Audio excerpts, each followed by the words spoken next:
I'm live.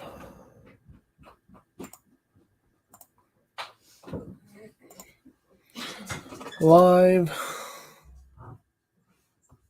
You almost done? Huh? So you almost done?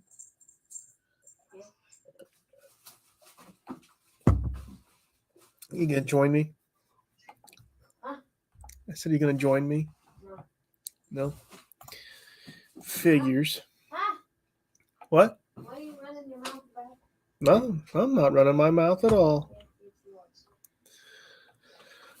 It's Let's cilantro.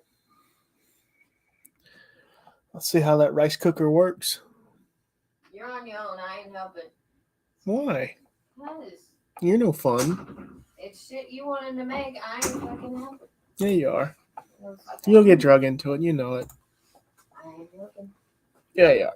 No, I'm not. Yeah, you are. Oh, God. Anybody living? Nope. Probably not. They're probably all somewhere else. Either that or, I mean, it's Monday, so everybody's probably, yeah. Is my eye red? Can't tell. Either one. No. This one's not? No. Okay. Had soap in it, Well. and it burnt for like ever. So.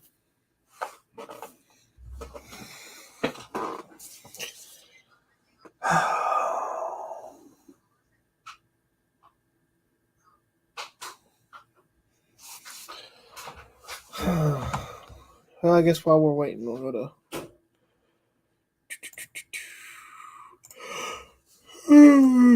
Have mercy. We'll watch some of the competition.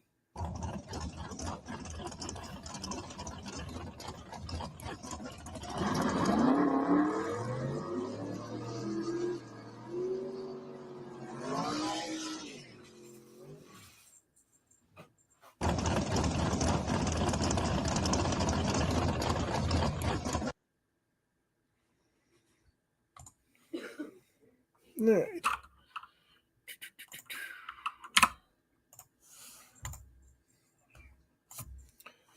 I don't want to do that. Good night. Nissan Altimas. Hey, Bruce Culkin. What's up, man? Well, you know, upside down. I'm not sure what face that is.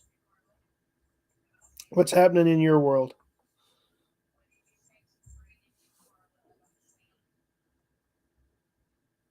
Anything fun, exciting?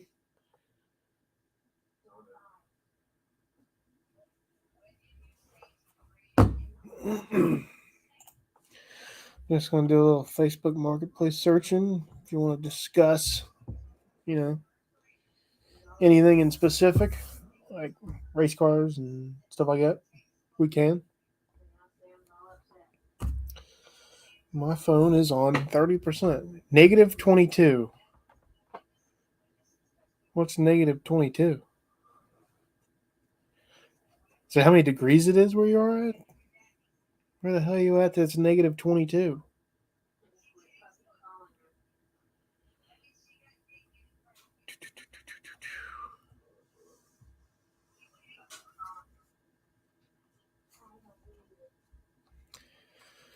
Oh, lordy, lordy, lordy. Oh, shit. That ain't what I wanted. Oh, damn it. Damn it all to hell. Oh, Alberta, Canada. Well, right? That is Canada. Well, welcome, my friend. What brings you by? Other than the car content, maybe. I know I'm not super interesting, but we'll see what we can come up with. Look up some race cars. Hey, what's up, man? What you shopping for? I'm shopping for race car parts.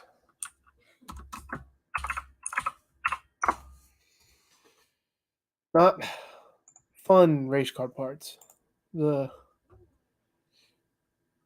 Although you know what I need to look up. I need to find my race brakes. Second gen Camaro race brakes. I gotta start lightening my car up so I can compete. Can't I'm gonna have to keep up with some of these other cars, man. I built a street car to do street events, and I'm racing race cars. It's fun. We're gonna have a full interior race car. So that'll be fun. Look at this. Oh, third gen Camaro. Yeah, how's y'all's night? Ron, I do appreciate you joining. Hopefully we're not too boring. Trying to keep my eye on the chat while I do this. If you don't know, on the new front end of my car, we are trying out second generation Camaro front control arm assembly. So basically, upper and lower control arm from a Camaro, tubular control arms. It's not really a weight thing per se. It was more of a travel thing. The stock ones would not gain me any more travel, even with the so-called, well, mostly because, hey, Colleen, what's up?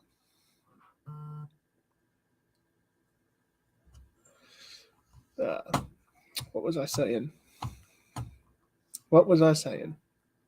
Well, I was talking about the brakes, but or the control arms. I could do long, extra travel ball joints, but I mean that's gaining me. I don't even know, not much, not enough to matter.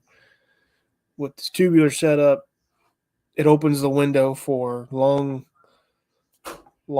travel control arms.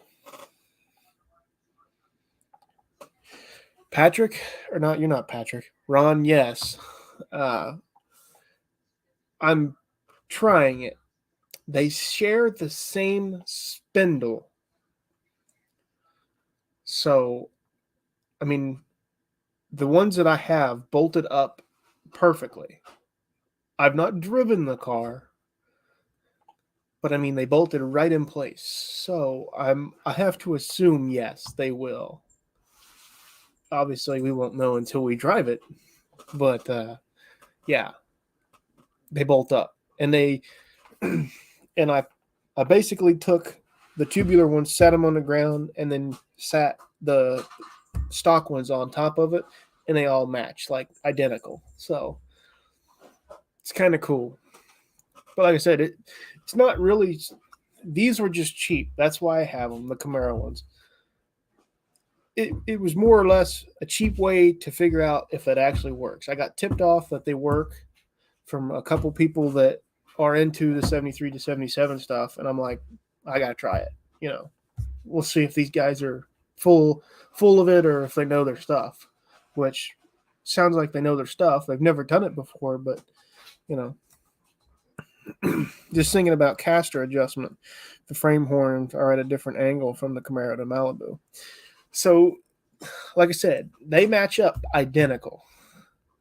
So, like, it's crazy to me how similar they are. But we will see. As far as I have to assume it's the same geometry. Like I said, if you lay one on top of the other, it's perfect. They match up perfect. So we'll see. You never know. I mean, the thing could drive towards the wall the first pass or something. Granted, I'll probably drive it before I take it down the track, but still, you never know.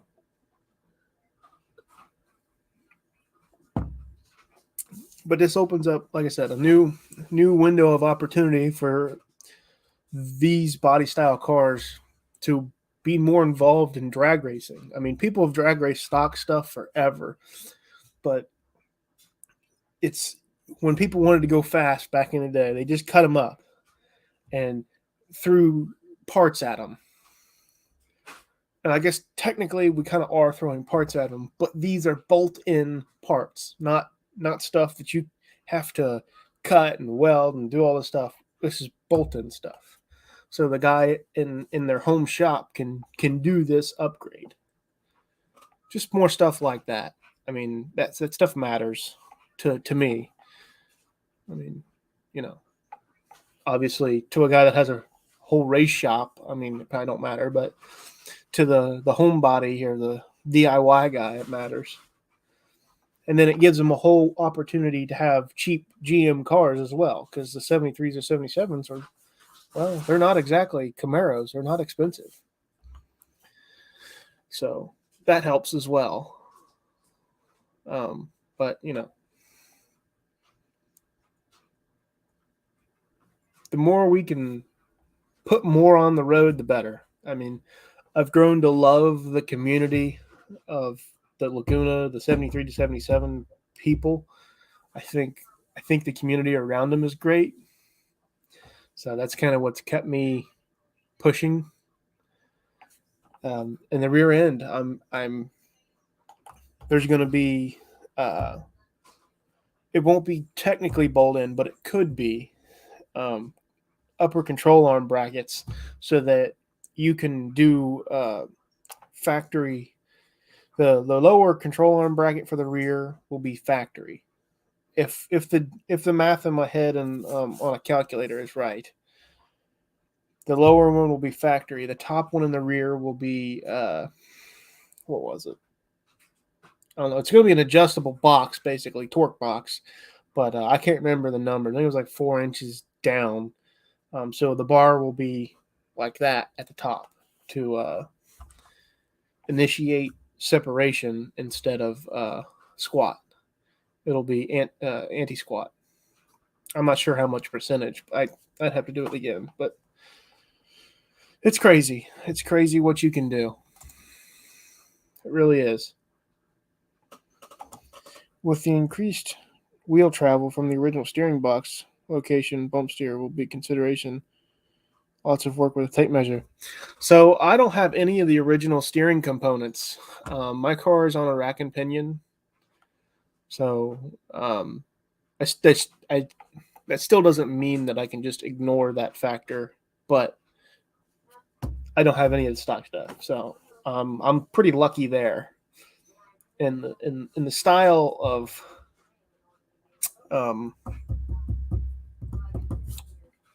rack, I can buy another one if it needs to be longer or whatever.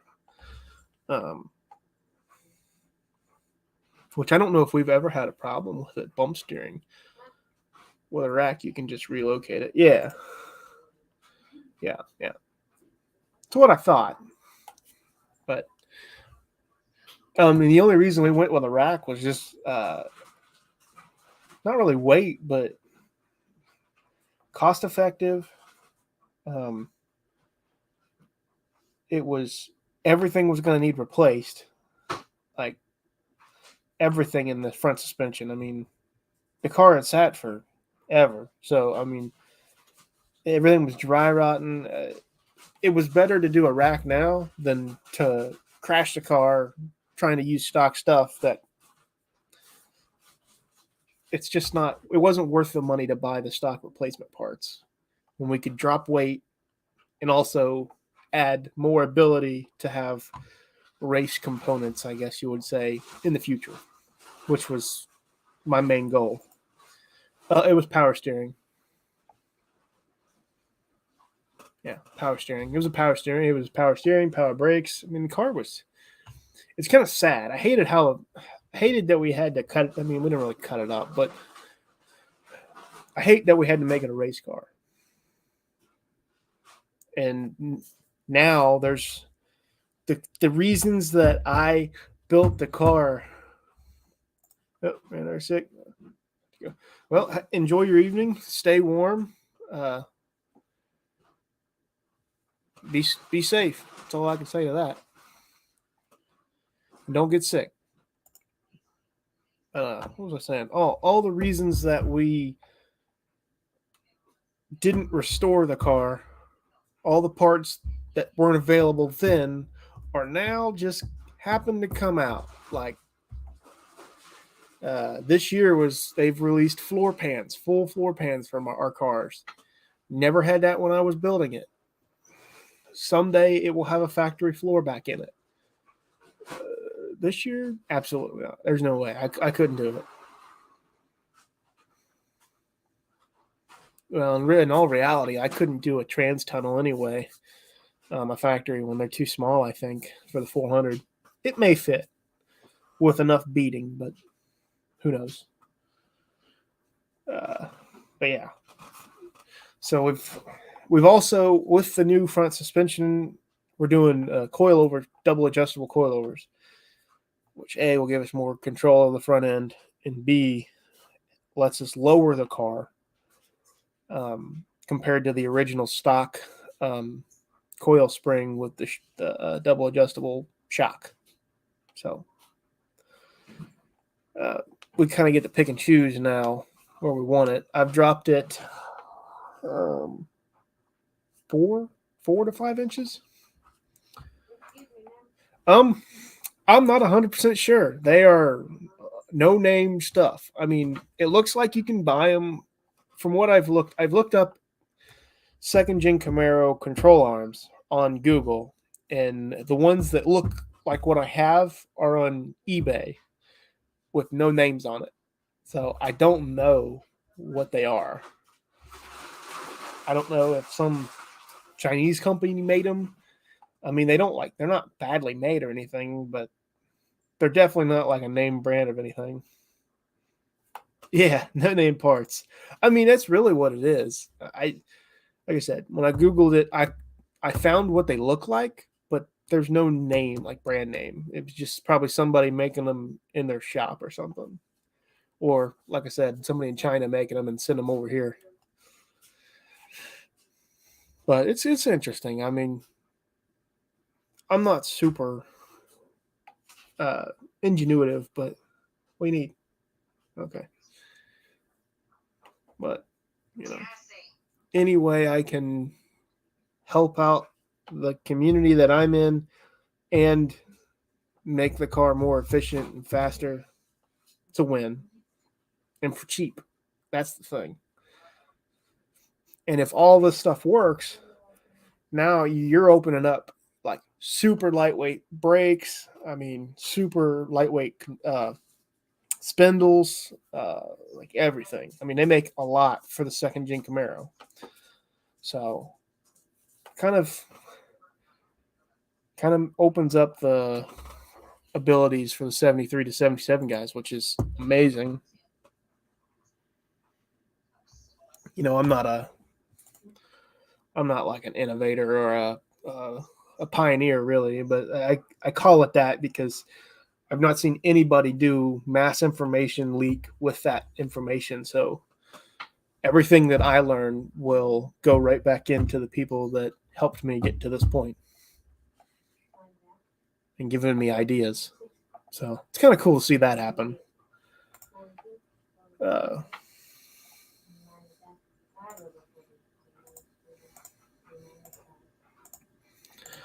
Circle track stuff looks like.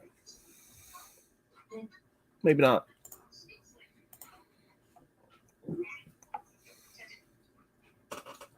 I really want here. I want to show you what I really want, but I can't afford these. TBM engine Camaro. This is really what I want. Nope, that's not what I want.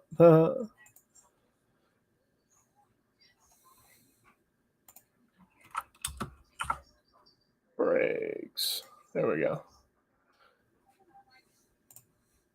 No, it's not what I want.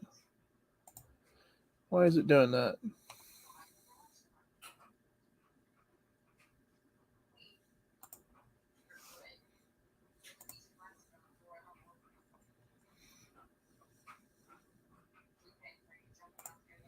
Drag racing front brake kits. Here, hang on. Let me swap that. Stop screen share. Present. Share screen. There you go. Now you can see it.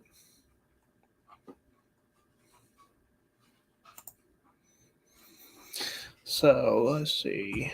4th gen, 3rd gen, 5th gen.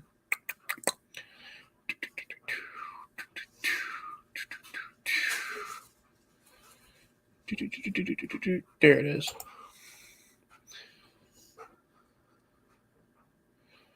This is what I want. This is a want. It's $1,800, so I can't afford it. But what does it say it weighs? Kit weighs 20 pounds. So 20 pounds. I think the stock ones probably weigh 50 or 60 total. But you know, 50 or 60 pounds here and there helps out a bunch. But I don't know, do they have a weight limit on that? Because see, I've seen some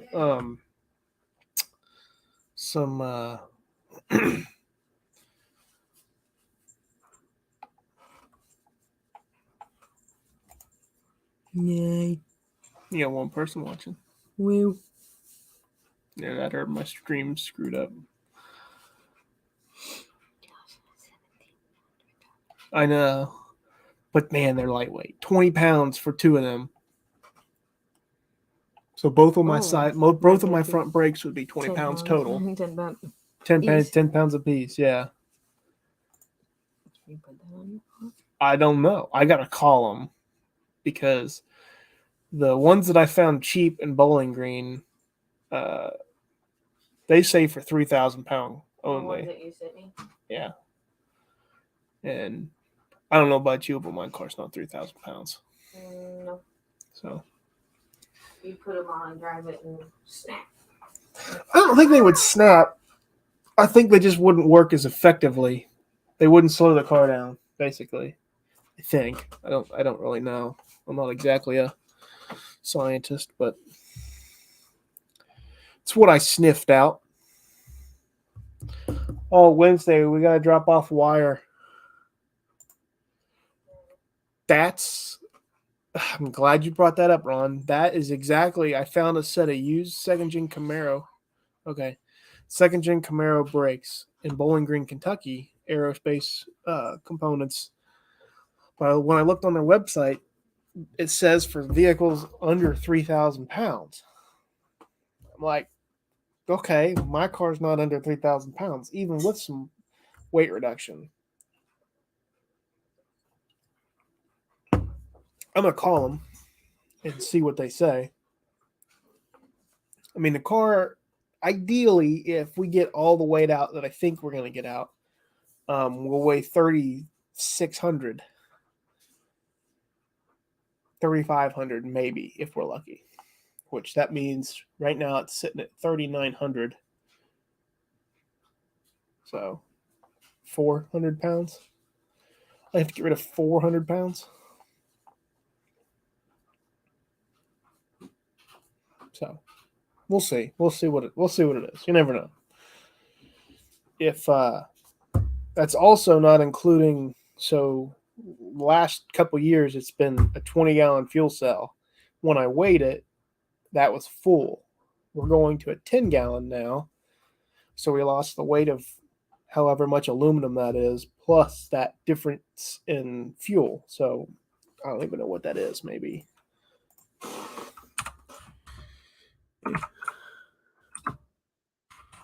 Oh, wait. 34 pounds. Wait a minute.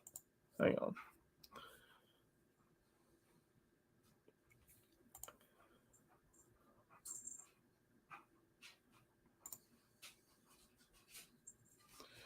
So roughly 34 pounds per 5 gallons. So that would be almost 70 pounds off the rear of the car. at race weight. So that would bring us down to 38.30 already. Yeah, the weight is important. The factor is going to be the heat cycles on the rotors, as they aren't very thick and don't have much friction area. Yeah. Like I said, that's just what their website says. That may just be them trying to cover their butt just in case something would happen. I don't know. Hopefully not. I mean, that would be dumb. Yeah. We'll go back to Facebook.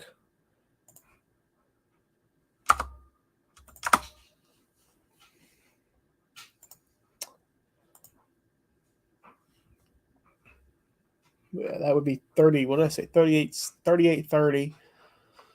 I think we're going to get 200 pounds out of the front nose and front engine bay.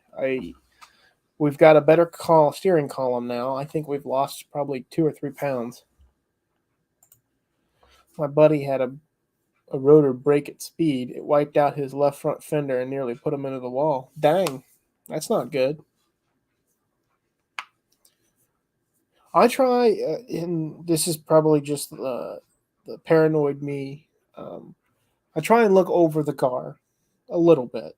I won't say that I go through and do a nut and bolt every race we go to.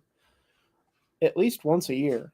I mean, that stuff matters. Bolt is loose. I mean, one small issue can end your entire career, or sorry, in the entire car. Words. In the car's lifespan, it could end your lifespan. I mean, all because of a bolt. So like I said, I won't do it every race, but at least once a year, I'll at least go through and go, hey, that don't look right. Maybe I should fix that. But the other thing is, with the new turbo, I'll be adding, I don't know, I never weighed it, but it's a lot heavier than the original, than the one that's on it now. So, but it's also a lot more powerful, which will be nice. It'll basically not double the power, but close to it of its capability. I won't say that we'll make double the power, but the capability is there.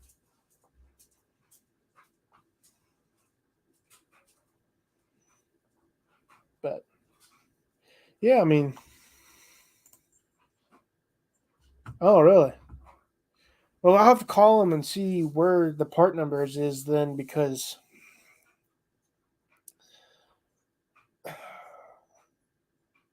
to see what they would do, what that kit is that I'm looking at. Yeah, hang on, while I'm thinking of that, I'll just do that now, so I don't forget. But yeah, I didn't know they made kits. I thought it was all.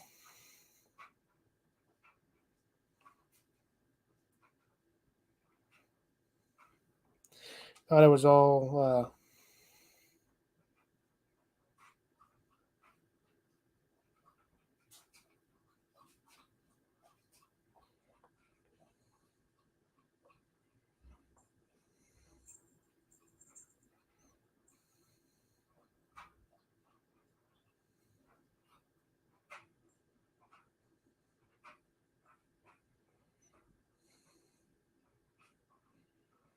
There we go.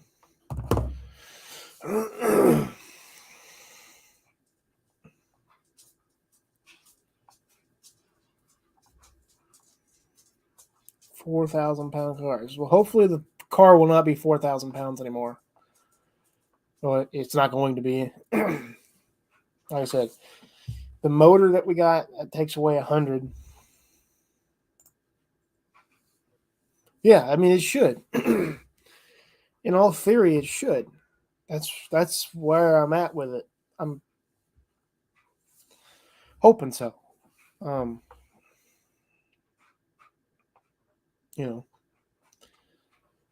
Will this help anybody? Who knows? Maybe.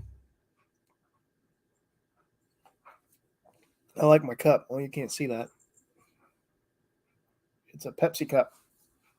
It's a little glass I got off of Amazon. Pretty nice. I don't know. I was tired of drinking out of a can, so That was my fix. Where was I? What was I talking about? Brakes. That's why I had somebody asking me about my master cylinder today.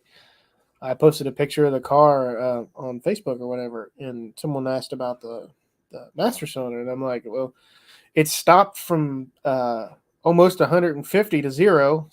You know, feel like it's okay. I don't even remember the brand. It was given to me by a friend, just because we were really slim on the budget when we were putting that car together. Hey Barrows, what's up, man? Thanks for joining. Hope you're having a good day, good week.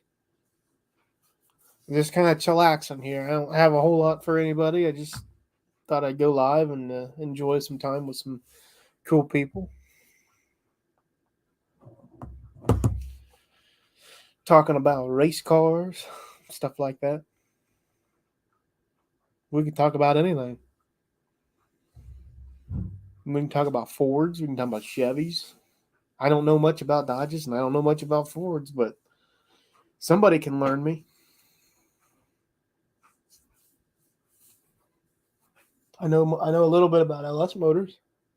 I know that racing in general is expensive.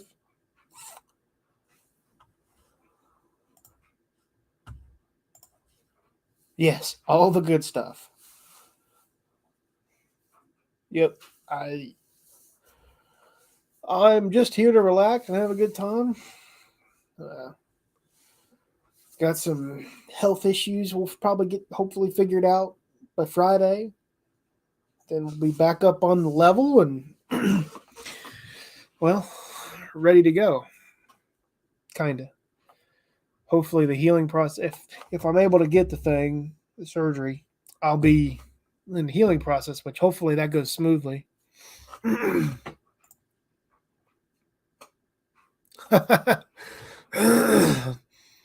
Now, why would you want to do something crazy like that?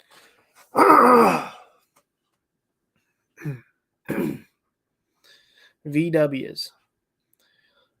Man, there was somebody around here that they built like the Doom buggies, but they had the air-cooled engines on it. Man, them things would scream. I think one even had a turbo on it that used to race with us on the at Gravelrama. That place, that was cool. I mean, that thing sounded wicked. It was quick, too. Them little motors get up and go. I don't know if I could even find VW stuff around here. Like, I've only known of one off-road VW or even a VW Bug around this area, and I think that person moved like out west somewhere. Way back in '86, 840s. That's probably scooting for a Beetle.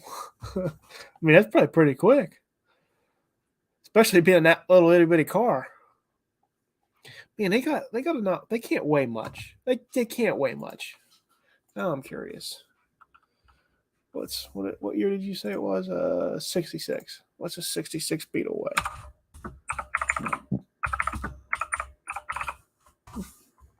Gotta be, wow. And that's probably fully dressed. 1,700 pounds.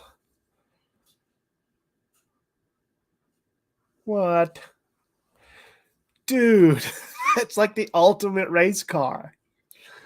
You got the interior, get some lightweight racing components on there, and you could have like a race car, like with like a 750 cert cage where you get the funny car cage and everything. You could probably have a really fast race car and had shed a lot more weight too. Jeez, oh Pete's, man. I mean, you wouldn't have to have much power to go very fast. I mean, I feel like you'd have a hard time hooking it up though. Because, I mean, I'm not much of a suspension guru here, but they got to have some type of weight transfer, don't they? mean, to get the car to leave the line, correct me if I'm wrong, you'd have to have either a really big slick that would just kind of absorb some of the power, or those things hook in a car wash. Well, I guess I mean, like I said, I'm not a guru. I'm not real, you know, all the weight is in the back. I mean, that's fair. Yeah, I never thought about that. Now next year's No Name Nationals, you're going to see me in a bug.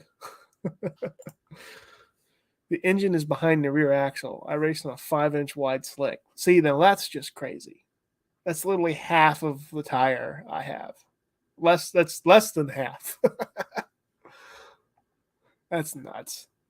See, that would be fun. I think that would be a lot of fun. Especially when you start, like, if you took a stock Beetle and then there's a trick to launch since they don't have any off-idle torque. Really? Huh. That's cool.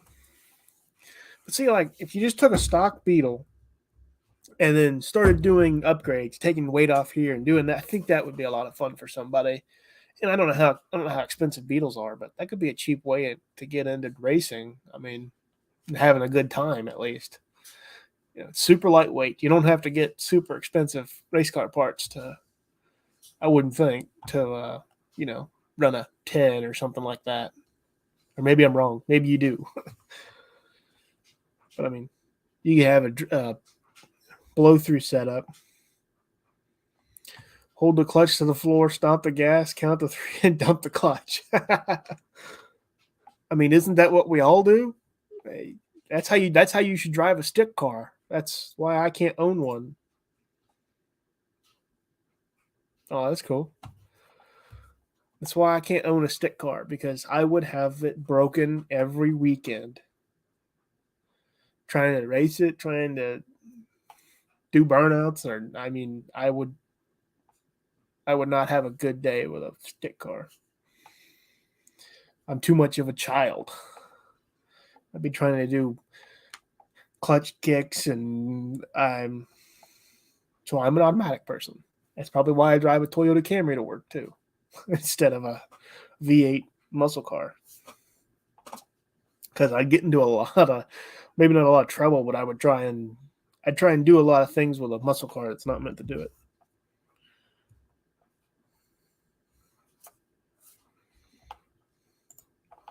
Oh yeah. So what's a stock Beetle make power wise?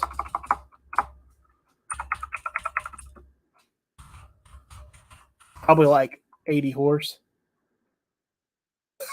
50 horsepower. Golly. 78 cubic inches. That's like nothing. You know what's funny is, so when I started racing, I did pretty much still really cheap to build as well. Well, that's cool. That's really cool. I didn't know they were cheap. I guess I've never looked for one, but been rolling, right? That's why I just can't own one, because I'd be breaking it every weekend, and But those power numbers, that makes me laugh, because when I started racing, I started in a junior dragster, and the dyno sheet that we were given for the motor, it said it made like 50 or 51 horsepower off of 5-horse Briggs. So seeing a full-size car only make 50 horsepower is just laughable. It's just nuts. It's crazy. That's crazy. Crazy, crazy, crazy. I mean, you can't make that stuff up. Speaking of some good news, Southside Dragway, they were having some issues with the county commission.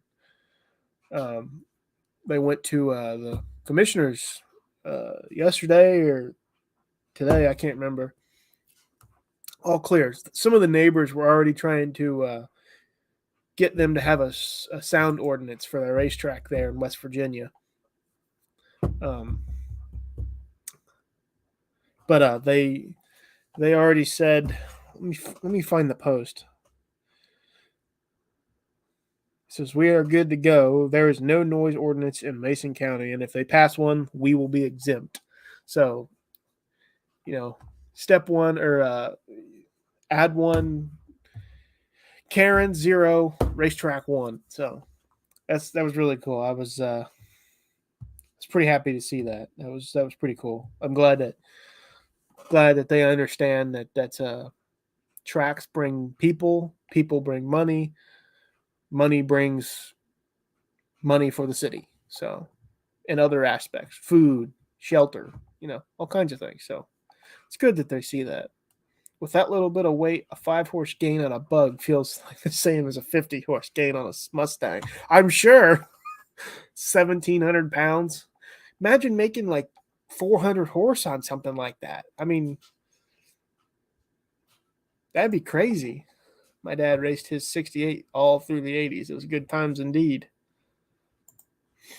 Just an FYI, over its production, there was 21,529,464 air-cooled Beetles built. Finding parts for them is pretty easy. Yeah, it sounds like there's some aftermarket too. I've seen some, and I mean, this may just be Instagram, but I've seen some people that they reproduce like the rare parts, like one-off stuff. They're not like huge productions, but they make is that split window Beetle? What? It's like a certain year that only that year had it or something like that, and they make parts for them so that people can restore them. I don't know. It's kind of a what do they call that? A rabbit hole, but it's interesting. That's very interesting. I mean, that's one of the greatest things about being a car enthusiast is that there's so much variety that it's kind of cool to just one day you'll go down the path, you'll be like, man, I didn't realize there's that much cool people with that stuff. Really cool. And they were still making them in Mexico and Brazil until the 90s, I think it was. Wow. Yeah, I'm at 21 million, I would say so. I mean, the Beetle is just like, I don't get what was so, like, what drew people to it in the stock form. Was it the price? What was it about the Beetle that said, or that made like families go, I want that car, I want that in my driveway. It had to have been the price or something. It's like, we look at it now as they're pretty cars, but back then they probably weren't like the prettiest thing available, right? Maybe I'm wrong as far as commuter cars, but I was not alive then, so I didn't get to experience that. Some of you guys have, or maybe.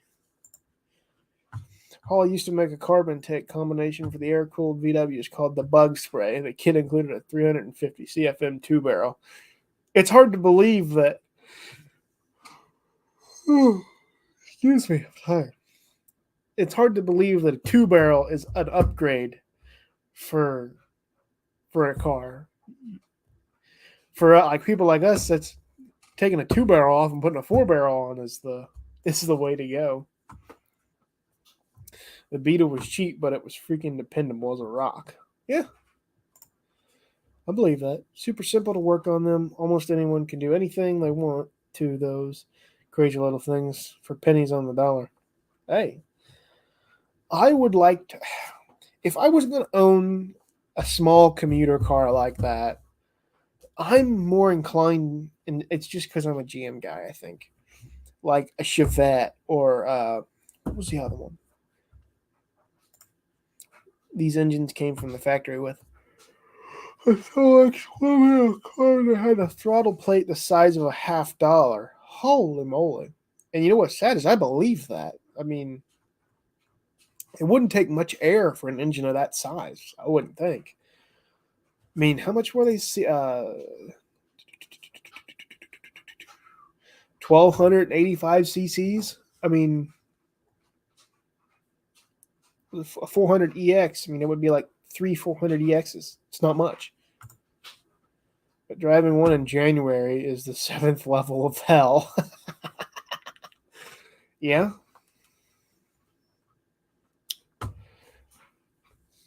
I'm sure. How does the heat work then? Because I mean, if it's air cooled, right, it doesn't create much temperature because it's not a big engine, and I mean it doesn't work very hard. I don't think because it's light. Where does the heat come from? Is there like a what do they call that? Like almost like a I'm trying to think of the words to use here.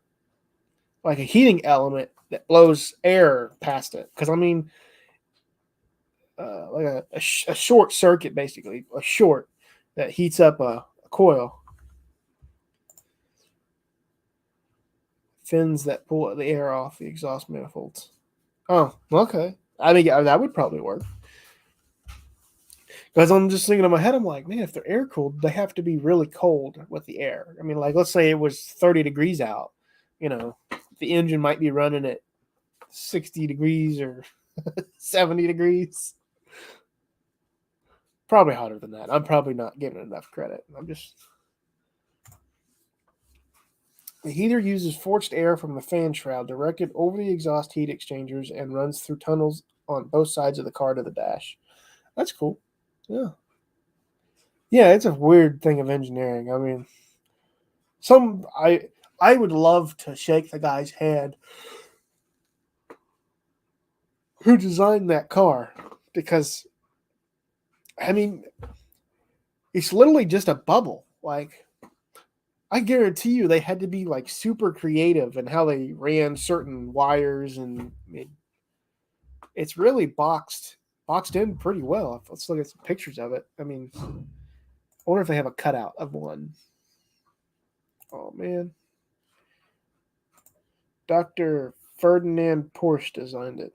Okay. Present share screen.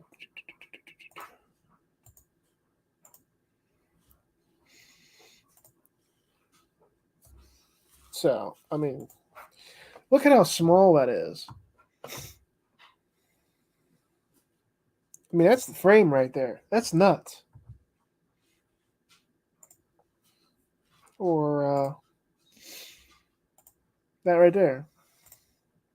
It doesn't work. In January, it would take over 2-hour drive to start the windshield defrosting. That's funny.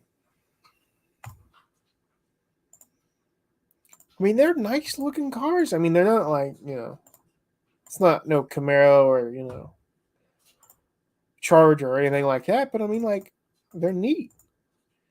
And what I like about them is that they stayed with the, I don't want to say 30s designs, but that's kind of what it is, like the 1920s to 1940s design. And they've stayed with that for well over 20 or 30 years past when they started making them.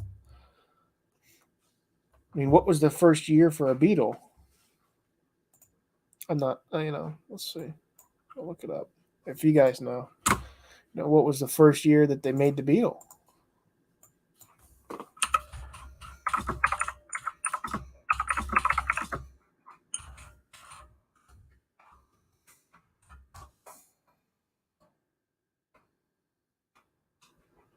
$1938. So they've stayed from 1938 until I guess into the 90s. I guess according Barrow said. So 60, almost 60 years with the same body styling of the nice round fenders, the round body, square windows, flat windows at that. It's pretty cool. Is the lightest one ever produced.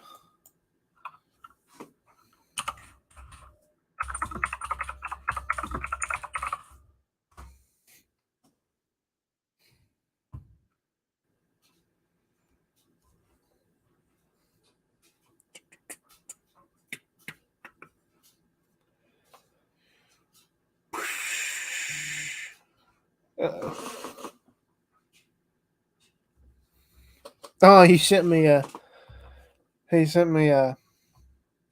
Hang on, I'll show you guys. Hang on. Let me get it. There. He sent me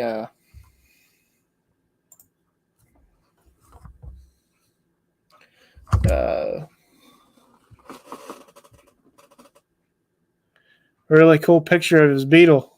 That thing's cool as hell. I like that.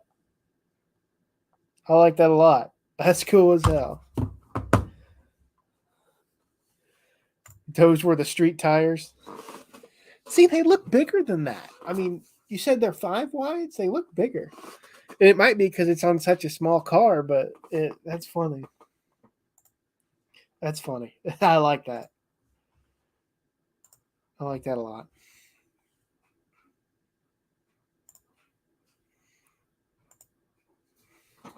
I like that a lot.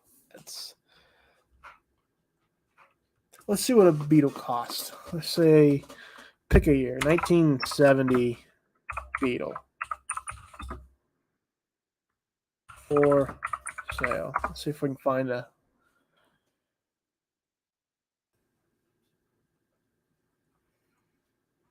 Shop eBay, I guess. Oh man.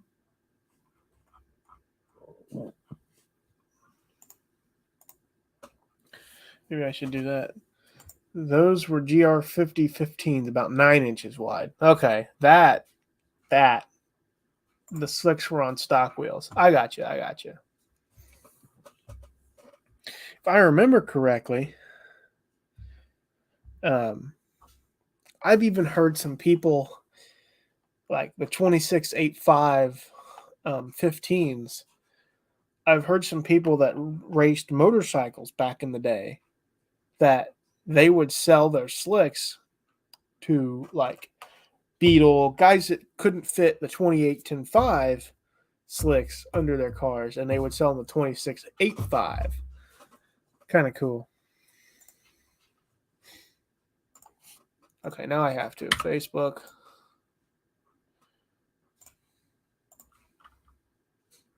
$1974 Beetle. See if we can find anything. Holy moly. There's a lot.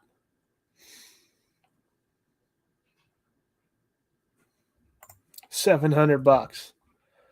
I mean, oh, no title. But I mean, I guess if you're making a race car, still.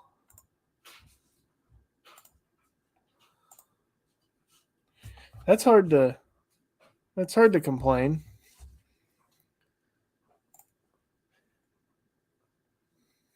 It's just nuts. I like that. Oh, that's near me. I wonder where that's at. Who owns that? Oh, they don't have a name. Look at that.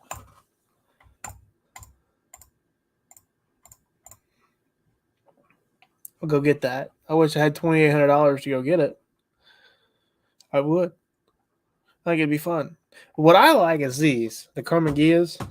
I don't know why I like them. And don't hate on me for liking them. They just look neat. I don't know why. But, yeah. It's a fun car, I bet. Hey, Scott. What's up, man? Thanks for joining in. Hope you're not having a bad work day. Hope it's okay. Sorry that you have to listen to me on your work day. These are another one. Man, there's an old lady down the street here that lives near me. So she has a basement, and I don't know if you guys are familiar with French doors. The Super Beetles I'd avoid, especially the fuel injected automatic ones. Oh, okay.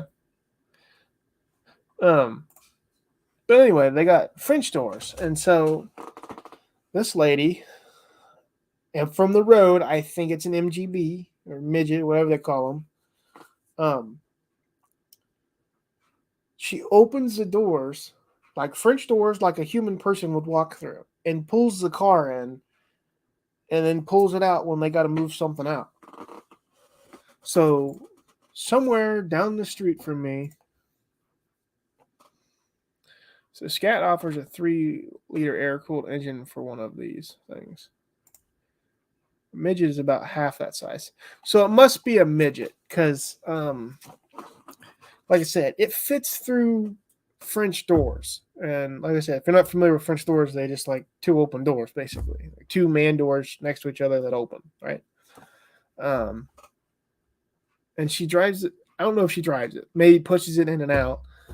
But it looks like they were removing a refrigerator and they pulled the car out. And then the next day it was back in. So if I ever wanted to have a midget, I think it's a midget. It might be an MGB. I don't know. I didn't know there was a difference. So thanks for letting me know that. But still, I mean,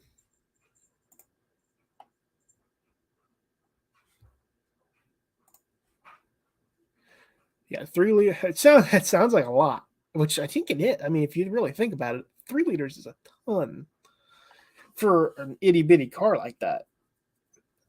I mean, people made thousands of horsepower with the 2.3 liter Mustang engine, basically a Mustang engine.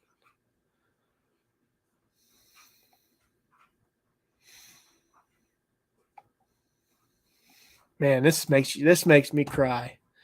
I mean, I love those cars. I just can't afford to fix one. And this one's so rotten. Hang on. The MGB and the midget are the same width, but the midget is a lot shorter. Oh, I got you. I agree with Barrows. Avoid the Super Beetle. They've got a crappy, primitive, and poor excuse for a McPherson strut front suspension. And they are really narrow. Okay. But yeah, like I love these cars. Like I would love to own this. Put like a slant 6 in it, or I don't know what. Yeah, I guess it's got an inline 6 in it already. And just drive it. I mean, I think it would make a cool commuter car. Maybe a stick shift. It's hard to. I think it would be really hard to break a stick car. It was a 6-cylinder, but anyway, yeah, I like this car for some reason. I don't know why. It's been on Facebook Marketplace forever. So someone could probably go buy that for like $800. This is more up my alley. Vega. Chevrolet Vega. No. You know what's funny? This car, I recognize this car. If you look in the background of the one picture, hang on, let me find it. You can see the Copart. That is at the Copart that I frequent. I've bought 2 cars from that Copart in Dayton, Ohio. It's actually in Moraine, Ohio, but it's technically considered Dayton.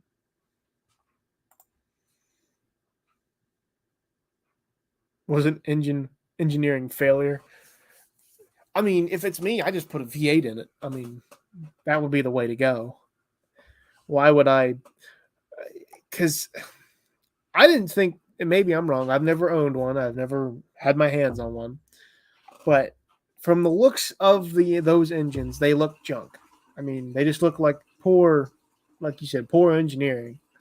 But, you know, what do I know? I've never owned one.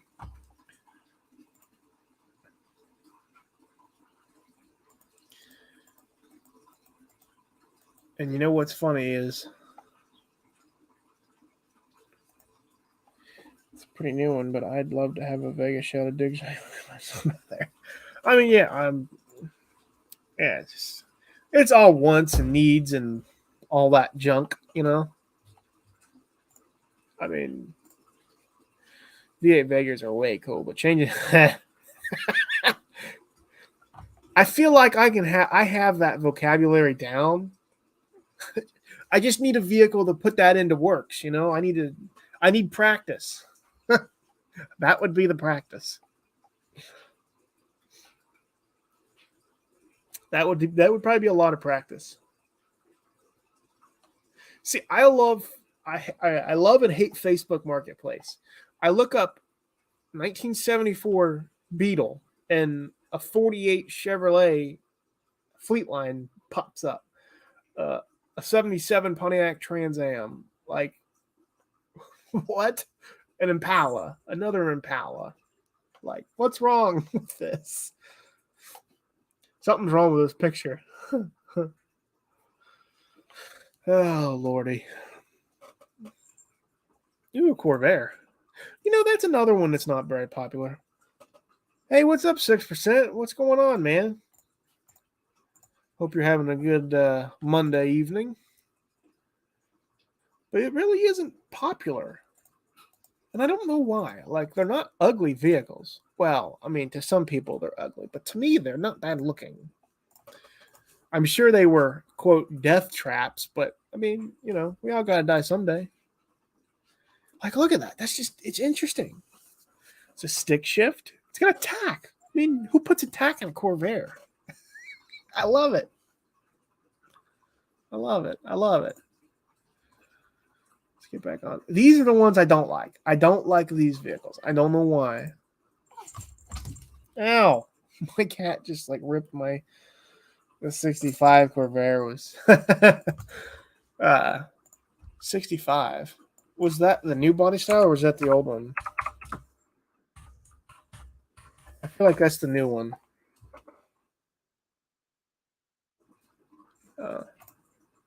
Yeah, those were much better looking. You're right. I think Mopar lower control arms are light. Check out a Corvair. They're scary small. Well, how about that?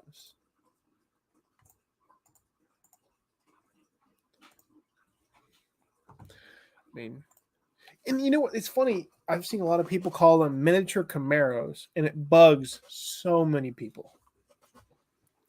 It's funny. It just really is. See, now I'm going to get back up on a Corvair kick. Y'all got me in trouble. Monzas are... That's another one. That's another one that would be like hell to change anything. I mean, granted, they look cool, so you got that going for you, but dude, what? That is awesome. That's cool. I don't know what I'd do with it, but imagine putting a V8 in that.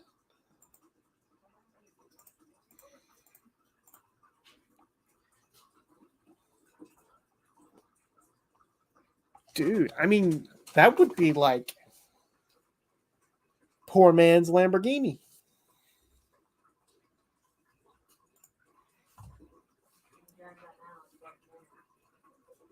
Huh? A Camry? Yeah. I would not consider it a Lamborghini.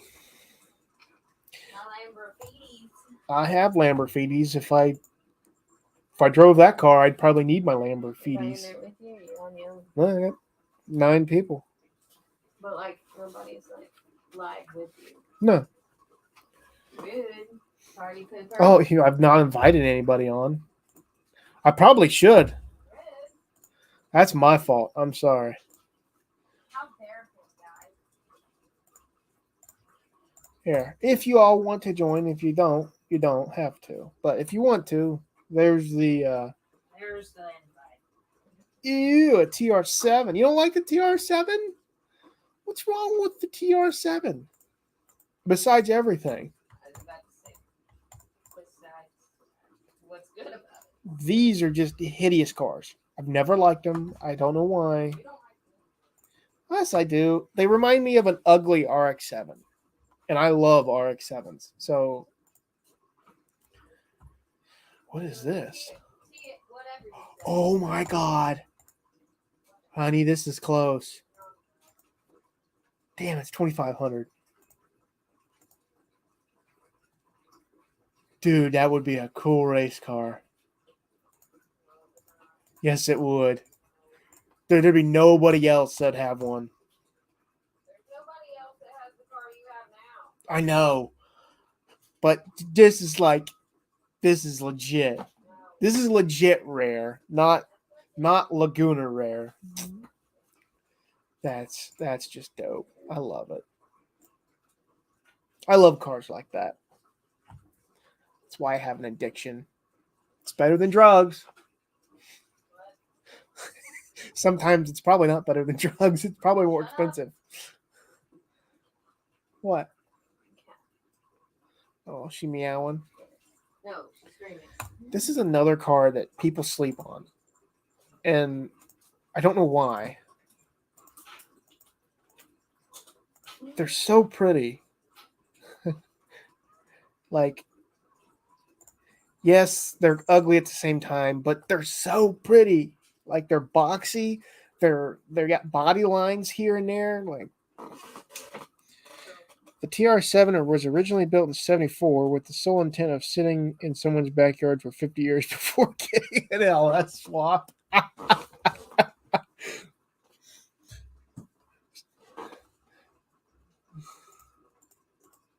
Yeah, the Nash, you know what? Not many of their cars are like, they had some pretty cool styling. See, I love this. I'm enjoying this. I am. Look at this. Well, you know what I'm not enjoying? My What? left side trying to come out of my body. Oh, that's nice. Look at this. It's 74 Javelin. I heard getting parts for these cars are like hard, like really hard. I don't think is there. Do people make parts for these things? If so, I've never seen anybody buying it. And I've never seen any for sale, so it must be a really small group of people buying it. Those Javelins those Javelins transfer weight really well. I believe it. I mean, look at all that quarter panel and the roof. And then I'm sure that this is why I stay off Facebook Marketplace, because if I had unlimited money, I'd have too many cars. He would buy everything he saw. Body parts are tough, but everything else is a hodgepodge. All of the makes and models. I got you. There's a big AMC following. Okay. Yeah. See, that's my problem. I can't be on here because I would end up buying like every car that I'm like, man, I'd really want one of those. And I'd end up broke. I'd have a lot of money and then I wouldn't have any money because I'd have bought everything that I wanted. That's probably not a bad deal.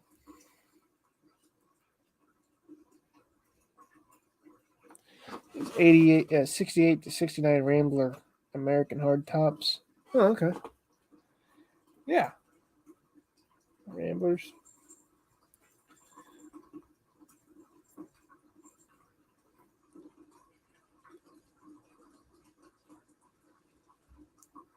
That's the biggest language barrier I have from going from GM stuff to other car companies is that almost all of the GM products have some form of parts that interchange. You can buy body panels for mostly, like all of the important ones. They run a Motorcraft distributor and a Carter Mopar card. Lots of stuff like that with AMC.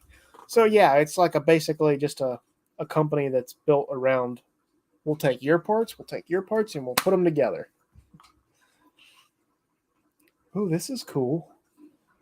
Is that a real thing?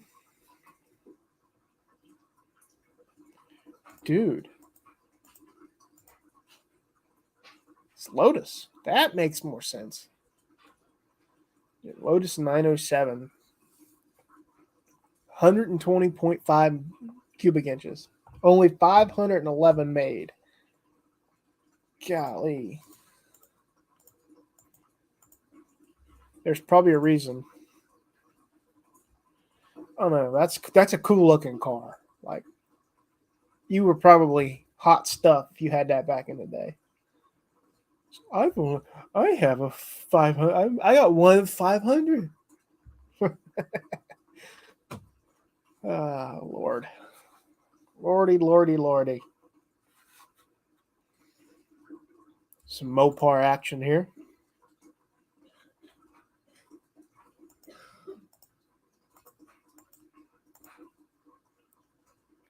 Plymouth Cuda. Hey, there's the MG Midget. Show the engine bay of the engine again, please. Yeah, sure.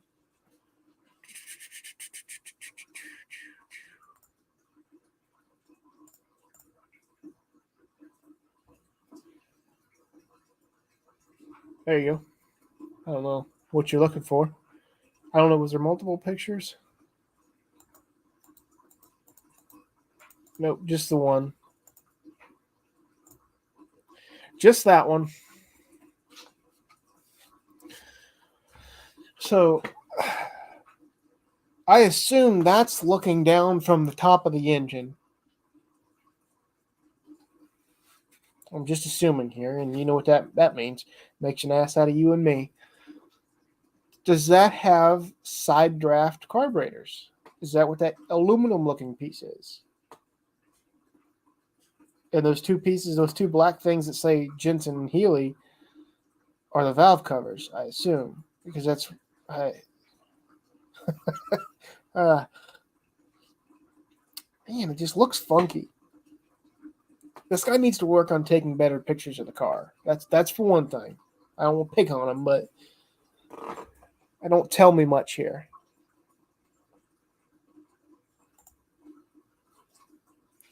It's like an early fuel injection. It could be. Could be. Could be. Very well could be. I don't know. It just looks funky. Never know.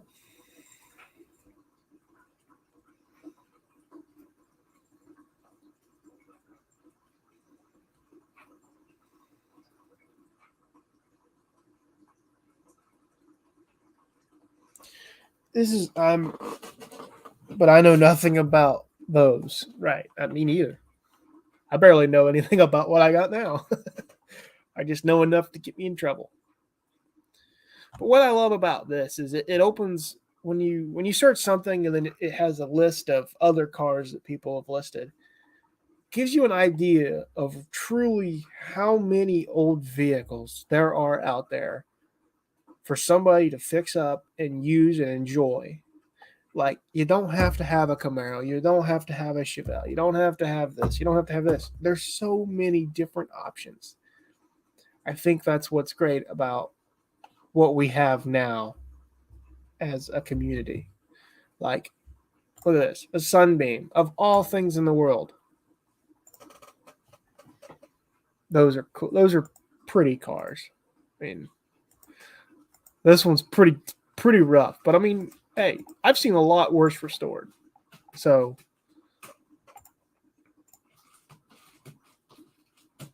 granted, I would not take on that restoration unless I really loved that car. But somebody that wants one would. So that's pretty cool. What is that? What on earth? Rare Italian microcar, 1959 Bianchina? I don't know. Transformable 2-cylinder rear engine, suicide doors, and pullback top. Been stored on display many years. Project, not perfect. I have original bumpers and literature. $17,000.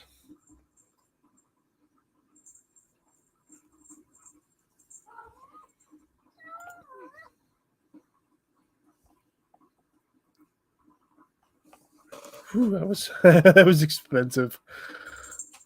Oh, Lord. Like, I'm sure, I'm not 100% sure, but I'm sure these cars are slept on. I mean, look at that.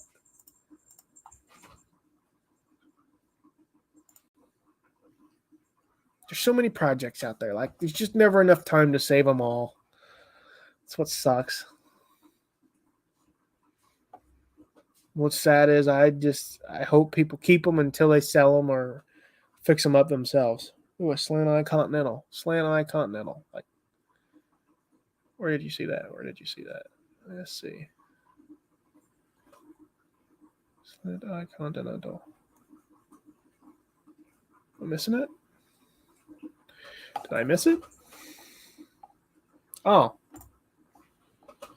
Here it is. Jensen used big block Mopars in many of their cars, but that ain't a Mopar engine. I can agree with you. That's probably not what you're saying. That's probably not a Mopar engine. Now this is a big car. But talk about like living in luxury. I mean,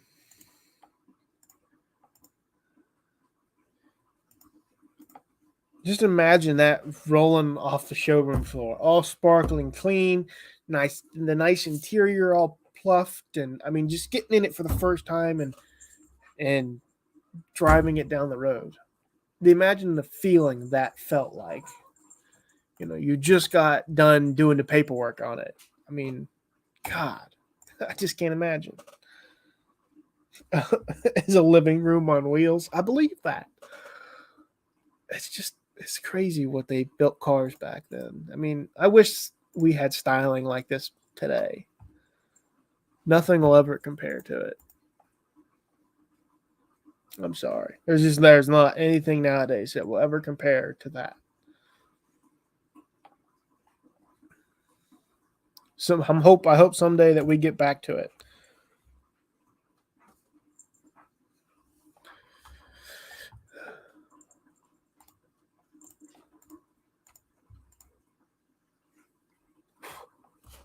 Here. Say hi to the camera.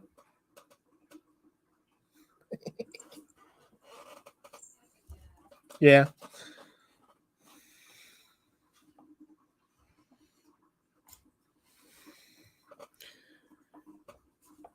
The other, you know what? And I don't like a lot of Fords. I'm not a big Ford guy. But the first body style Mustang is truly a beginner car person vehicle. When I say this, I mean it. There is every part known to mankind for them, and they're everywhere. And I mean, look at this, $850. You could build a nice race car out of this if you liked Mustangs.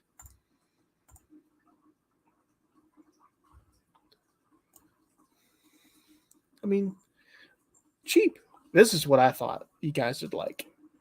I don't know if it's one of the real deal things or not, but it's old race cars. 1968 Dart, original 4-speed car, big block K-frame. I have two 383s that go with it.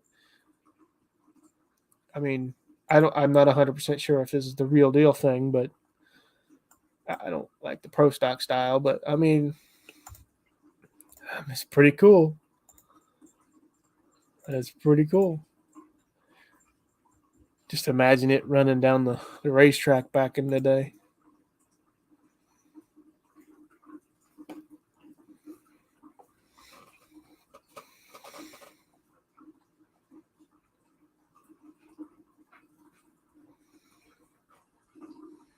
And that's another one that's not. It's kind of slept on. They're out there, and I'm not sure why. The Mustang 2 body style stuff. I mean, maybe I'm just not seeing them, but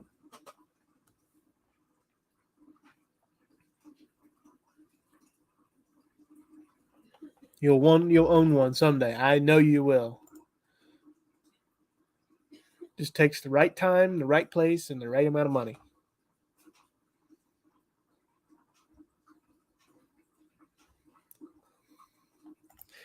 I feel like they want a lot of money for this car.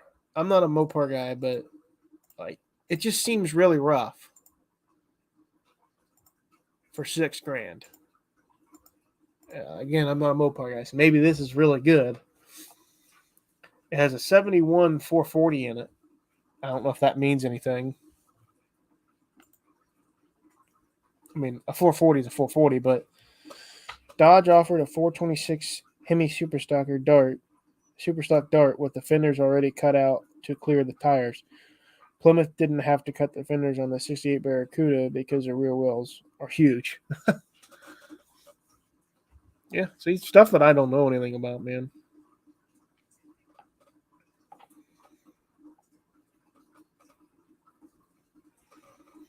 I was given this sickness by my grandfather and my father of enjoying vehicles. I mean, it's just what we do. I mean, it's just fun. I enjoy every aspect of it. The people, the vehicles, the parts, having the fun time fixing it. I mean, it's all part of it. Someday I'd like to restore something. Not even to like showroom quality, just to like a driver status. Hopefully we can do that with my 77.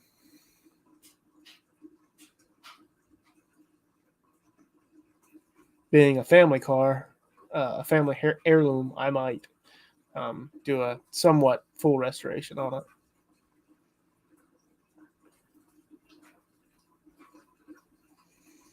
What time is it? Almost. How long have I been live? Oh, an hour and 20 minutes. So in about 9 minutes, I'll probably get off here and head to bed so that I can actually get up in the morning to go to work.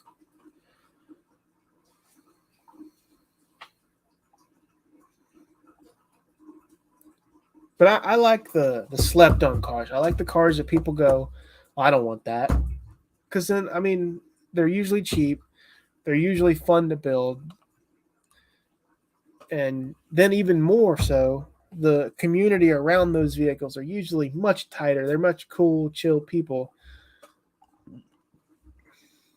Like this, like I said, the 73 to 77 people, like my body style, Laguna. The people in that community are amazing. I mean, some of the knowledge they've built up around this vehicle or these vehicles are crazy. It's awesome. I just like to be a sponge.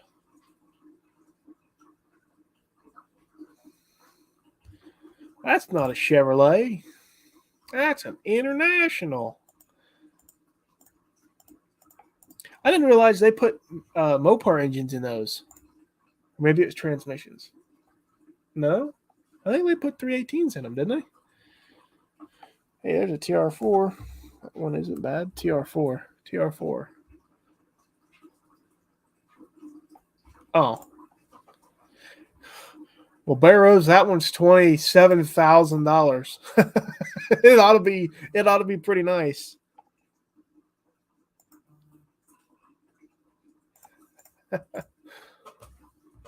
Ron Ward sent me a 87 Chevette.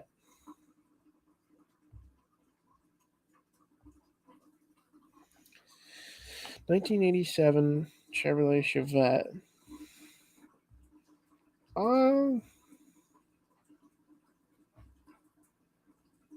Holy moly. Yeah. They may be smoking a little crack on that one, Ron. That's that's a lot of money for that. But I guess if you were looking for one, I mean, you know.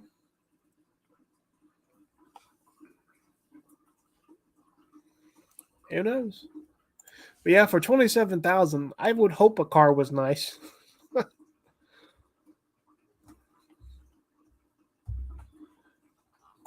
Got an MGB with a cow induction hood on it. Come on. That's funny.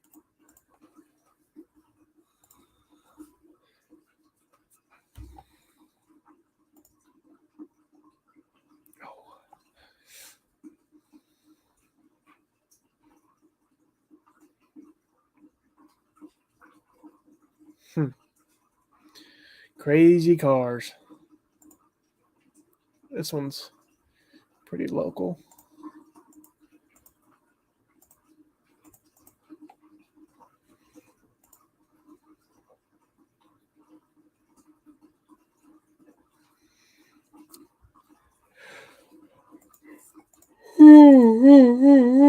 Excuse me. Another one of the wants that I really want is a 41 Willys.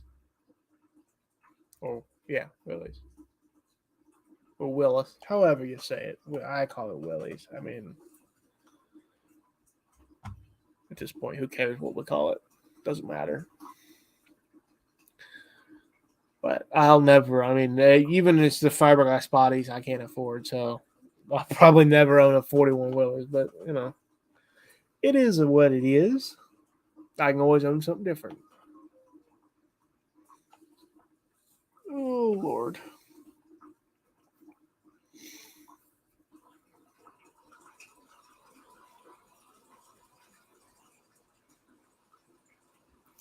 I like the 41 Willys too, but my dream hot rod is a 33 Willys. What is a 33? 1933 Willys. See if anything pops up. Nope. That's funny. They're probably pretty rare or something, then I would assume. Let's Google it. 1933 Willys. Oh, okay. Yeah, kind of look like a. Oh, you're talking like Ohio George, or isn't that his name? Ohio George. Hey, Wendy, what's up? They kind of look like a Ford Anglia, but they're not. Think Ohio George Montgomery. See, I knew it. I knew I was right. Because he's out of Dayton, I believe. And supposedly a legend. I mean, I don't know a whole lot about him, but really, really cool, interesting facts, I guess. Who knows? Supposedly he was a really hot street racer or something. Or good racer. I don't know. I wasn't there. I wasn't alive for that. I was not alive for Ohio George Montgomery. But I think that would be interesting. I think, at least for a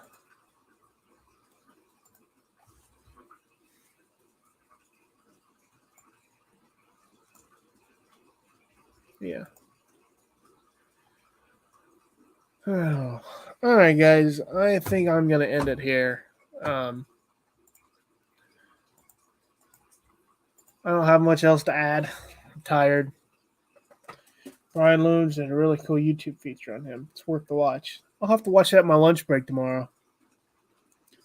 Have a good night, Ron. Have a good night, Bear Rose. I appreciate you all both joining. Have a good night, Wendy. Sorry you got here late. Probably just got off work. Thanks, everybody, for watching. Y'all have a good night.